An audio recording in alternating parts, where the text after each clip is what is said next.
Μπαμπά, έλα λίγο.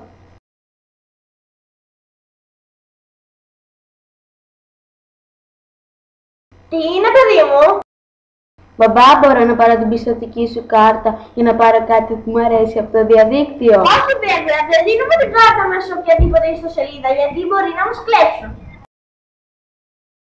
Μα αφού έχεις ειδική κάρτα για το διαδίκτυο. Πάλι μπορούν να μας κλέψουν. Ναι. Κοίτα, αυτή η ιστοσελίδα δεν φαίνεται πως ανήκει σε κάποια γνωστή εταιρεία. Δεν βλέπω να υπάρχει το πρωτόκολλο HTTPS για να μας δείξει πως είναι ασφαλής αυτή η ιστοσελίδα.